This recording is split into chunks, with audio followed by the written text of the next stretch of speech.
Когда в нашей жизни происходит безвыходная ситуация, мы, люди, начинаем молиться или просить помощи у любых, известных нам, потусторонних сил. Тут уже не до гордыни или поиска научного обоснования необъяснимым явлениям. Лишь бы только исправить ситуацию и направить жизнь на круги своя.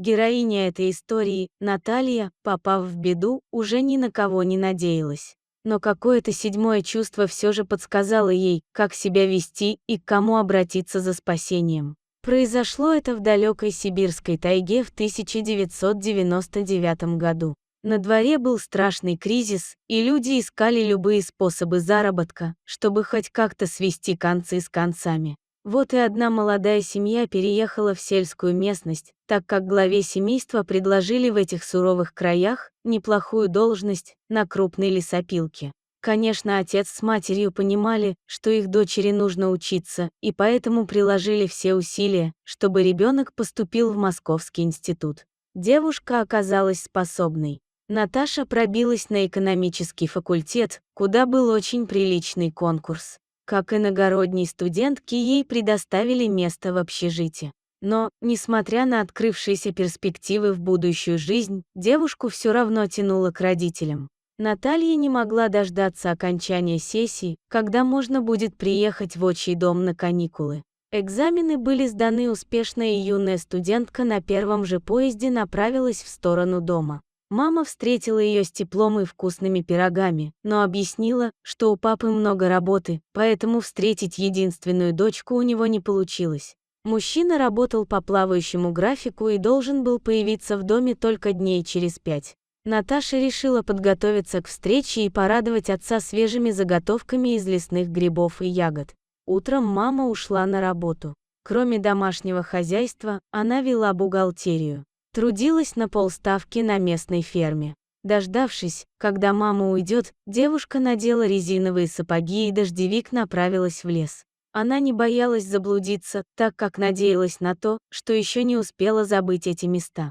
Этот год выдался грибным, и уже через час Наташа поняла, что пора возвращаться, корзины стали слишком тяжелыми. Однако, тропинка куда-то пропала. Девушка так увлеклась сборами грибов, что слишком далеко отошла от натоптанной тропы. Ее охватила паника. Побросав корзины, она стала вскарабкиваться на ближайшие холмы, чтобы увидеть хоть малейший просвет между старинных елей. Все напрасно. Оставалось только бродить кругами на удачу. Через пару часов Наташа совсем отчаялась. Она заплакала навзрыд и стала просить вслух о помощи, еще не понимая, к кому точно обращается. Внезапно на поляну выбежала серая собака. По внешнему виду животное больше напоминало небольшого волка.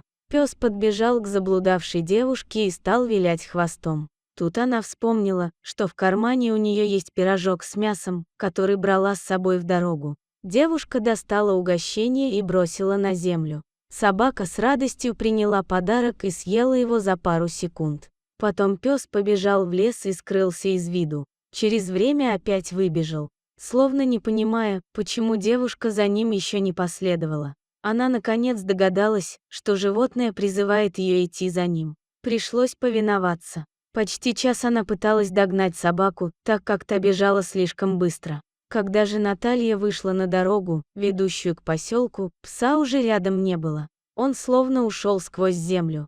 Девушка же бегом побежала домой, где ее ждала горестная мать и соседей, собравшихся было на ее поиски. Наталья получила от матери приличный нагоняй за то, что перепугала ее до смерти. Когда же мама успокоилась, дочь все рассказала ей. Соседи тоже внимательно выслушали необычный рассказ. А одна бабушка в конце задумчиво сказала, что таких собак в деревне точно нет.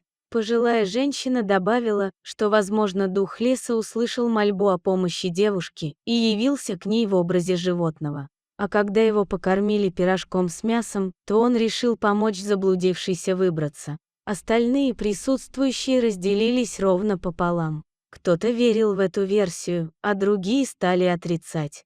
К единому мнению люди не пришли и вскоре разошлись по своим домам. Спасибо, дорогие зрители, что дослушали до конца. Делитесь своим мнением в комментариях, а также подписывайтесь на канал, где вы найдете еще много интересного.